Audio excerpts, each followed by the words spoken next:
Hey guys, thanks so much for joining me. Welcome to everyone that's coming on. Thank you for joining me today.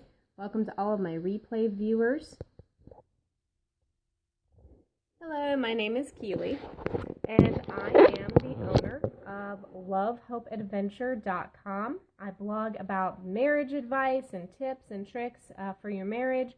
I also do a few other lifestyle type posts. Sometimes I'll send a recipe out or some crafting or things like that. But today I wanted to talk to you about how you can give during the Christmas season when you don't really have the money. And this has been something that my husband and I have dealt with for a number of years.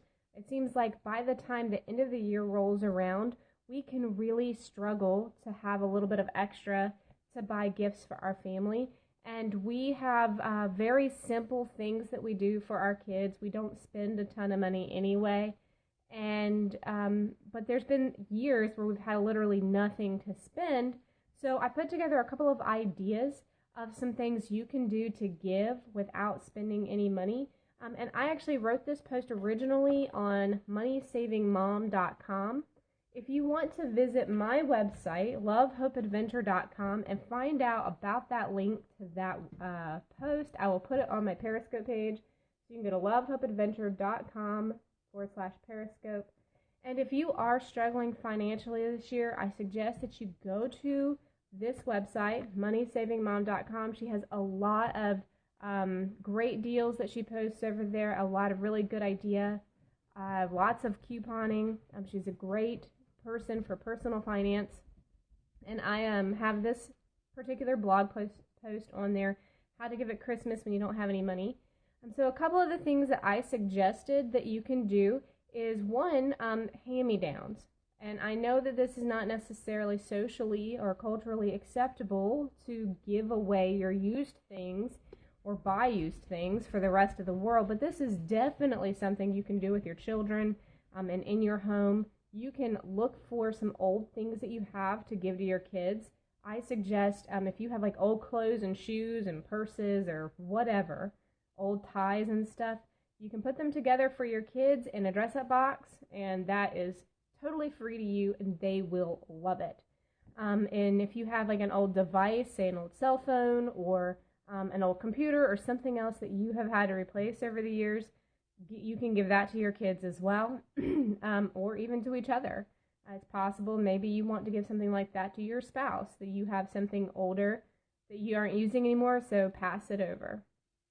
Something else that I suggested is to create experience-based gifts. This is so easy. You can round up the things in your home for your date nights with your family or with your spouse and put them all in a little basket so that they have something to unwrap and have some things that they can use for that gift later on. So maybe you can round up in your house some board games or card games or something like that. Make sure all the pieces are there. Maybe a couple of puzzles and have a game night. You can put together a snack basket from things that are already in your pantry. And you guys could maybe do a movie. So you could have a snuggle date. This is one of my favorite concepts, snuggle dates. And I actually, on my website, lovehopeadventure.com, I have a few ideas to invite your spouse to a night of snuggling in front of your Christmas tree. And in the basket, you could put maybe some glasses if you want to have a drink. So your favorite beverage. A lot of times we do sparkling cider. If I was going to do this with kids, I would probably do hot chocolate or something. And you could put together some of the pajamas they already own, or you can maybe give them some pajamas, round up some blankets, and you guys, put that in a basket. Another really fun idea that I did for my kids one year was a fort idea. So I saw this on Pinterest or something.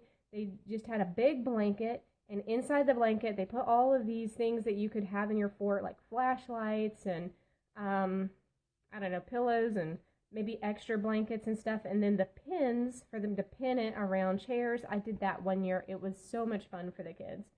And I just used what I already had. I used sheets and clothespins that I already had here at my house, so it was a free gift. Another fun idea, let's see, I want you guys to check out the article, so I won't tell you everything that I put on here, but the other one idea that I am doing this year for my kids is writing personal notes to them. Something called a thank you journal. or a thank you notebook. And I didn't bring my notebook in here with me, but I just have a tiny little pad. And on each page, I'm going to tell my kids something that I'm thankful for that they do. So, for example, I might put on one of my children's page, I am thankful when you do your chores without complaining, or I am thankful that you tell me that you love me, or whatever. And I will fill up probably about 20 to 30 of the little pages. That's me. I know that might be a lot for someone, but it's just one sentence a page. Personal notes are so easy and free. It just takes a little bit of your time. And I hope that you will check out that post that I wrote on Money Saving Mom. And to get the link to that, you'll need to go to lovehopeadventure.com/Periscope, and I will link to that post today in my Periscope page. It was kind of lengthy for me to write it out. And if you are struggling for ideas and you're looking for some non-toy gift ideas, or you need some help with couponing or finding good online deals, I suggest go to moneysavingmom.com and just scroll through what she has up there. I've gotten a lot of great deals this year myself. I just got my Christmas cards in the mail, and I used a deal over there to buy them this year. So thank you so much for joining me. If you want more marriage tips or to see some of the things I'm blogging about, go to lovehopeadventure.com, and I look forward to seeing you guys tomorrow.